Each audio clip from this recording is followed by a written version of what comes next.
اچھا، یہاں پہ ایک اور علمی نقطہ بھی یاد رکھیں. اکثر لوگوں کی ایک عادت ہوتی ہے، اور میری ایک اسٹوڈنٹ ہیں کوئٹہ میں، ان کی بھی عادت ہے کہ جب ان کو سلام کرو تو وہ جواب میں کہتی ہیں السلام وعلیکم السلام ورحمۃ اللہ وبرکاتہ و مغفرتہ. تو یہ جو ہوا مغفرتہ کا اضافہ ہے، یہ خلاف سنت ہے اور ناجائز ہے. اور صحیح بخاری کی ایک حدیث ہمیں ملتی ہے 3045. جناب نبی کریم صلی اللہ علیہ وسلم نے سیدہ عائشہ صدیقہ رضی اللہ عنہا سے فرمایا، یہ جبرائیل علیہ السلام ہے، تجھے سلام کہتا ہے. تو وہ کہتی ہے، میں نے کہا وعلیہ السلام ورحمۃ اللہ وبرکاتہ، اس پر سلامتی اور اللہ کی رحمت اور برکات ہو. عائشہ صدیقہ رضی اللہ عنہا اس پر مزید اضافہ کرنے لگی، تو رسول اللہ صلی اللہ علیہ وسلم نے فرمایا سلام کی حد انتہا یہاں تک ہے. پھر آپ صلی اللہ علیہ وسلم نے پڑھا، اللہ کی رحمت اور برکات تم پر ہیں اے اہل بیت.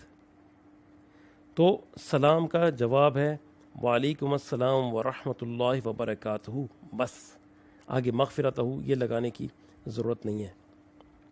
یہ بھی یاد رکھیں کہ سلام میں جو الفاظ ثابت ہیں جناب نبی کریم صلی اللہ علیہ وسلم سے، وہی ادا کرنے چاہیے، اس کے علاوہ ادا نہیں کرنے چاہیے.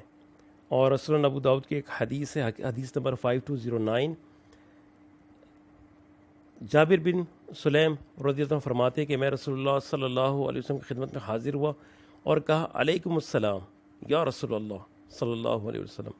تو آپ علیہ الصلوۃ والسلام نے فرمایا علیکم السلام مت کہو، اس لیے کہ علیکم السلام مردوں کا سلام ہے، تو السلام علیک کہہ یا السلام علیکم کہہ.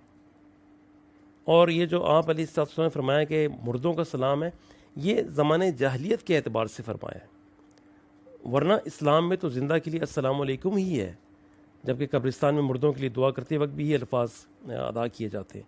تو یہ جو جاہلیت کا دور تھا، اس کو مردہ دور نبی کریم صلی اللہ علیہ وسلم نے اس حدیث میں بیان فرمایا ہے. پھر یہ بھی علمی نقطہ یاد رکھیں کہ سلام کرنے میں اور جواب دینے میں جہر اور سنانا ضروری ہے، یعنی اونچی آواز میں سلام ہو اور اونچی آواز میں جواب ہو، یہ سنانا ضروری ہے. یہ اشارے سے ہاتھ سے کرنا اور اشارے سے وہ کرنا